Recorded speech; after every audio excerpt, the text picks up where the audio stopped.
institutional behavior, and so you don't get that big proportionality, okay?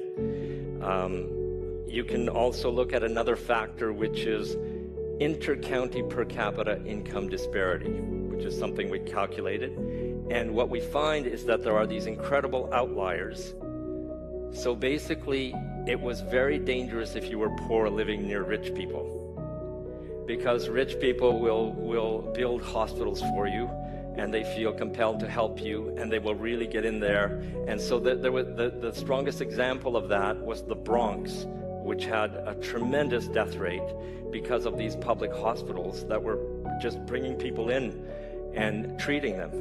And the same kind of thing was happening in inner city London, UK. So those are the kinds of things we discover. Now we can look at did people change their habits in terms of where they would like to die, in a sense, just before COVID and then during COVID. So people preferred to stay at home. They basically didn't die. And if they instead changed their habits and went into the hospitals and care homes, they died a lot more. So there's various graphs to show that. In the Netherlands, you have a north-south gradient that's quite evident. And these two provinces, regions, states are the ones you have to worry about. Something was going on there. I'll leave it up to the Dutch to figure that out. Similar thing was happening in Canada.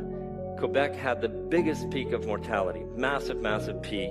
Okay, well, here's now looking at the province of Quebec, and the only place where there was a massive peak was in Montreal in its big care homes and hospitals.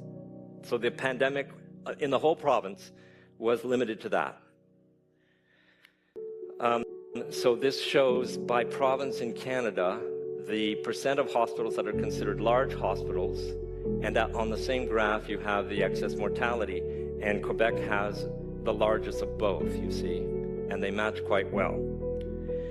This is the same kind of graph now for Canada by province, west to east, where you show GDP all sectors compared to all-cause mortality, and there's a very strong correlation. And I think we've come to interpret that there are two reasons for that. One is wealthy economies can build hospitals, and the second one is that these big GDP economies have a lot of young working people that lose their job when you lock down the economy. And that was devastating, and we showed that in the data.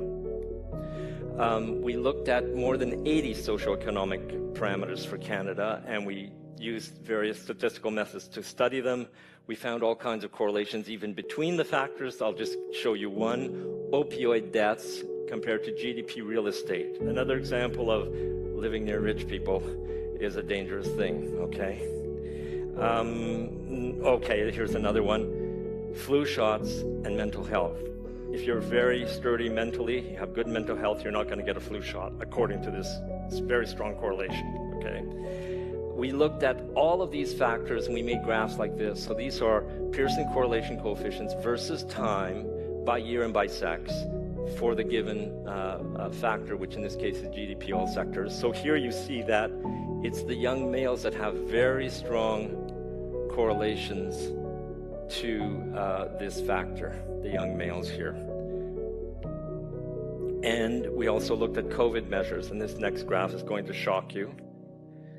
Here in Canada, or there in Canada, I guess, whenever you dramatically increase protection of the elderly, so here, here, and here, you immediately give rise to a large peak in excess mortality.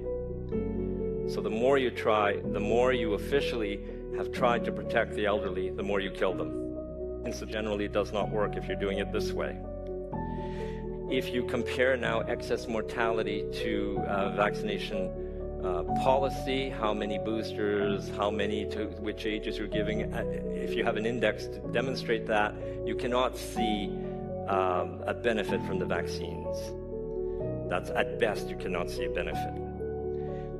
If you suddenly lock down the society, and in particular old institutions that have elderly people living in them, you get a huge peak in mortality, similar to when you first locked down the society when the pandemic was announced. So there's a very strong correlation there.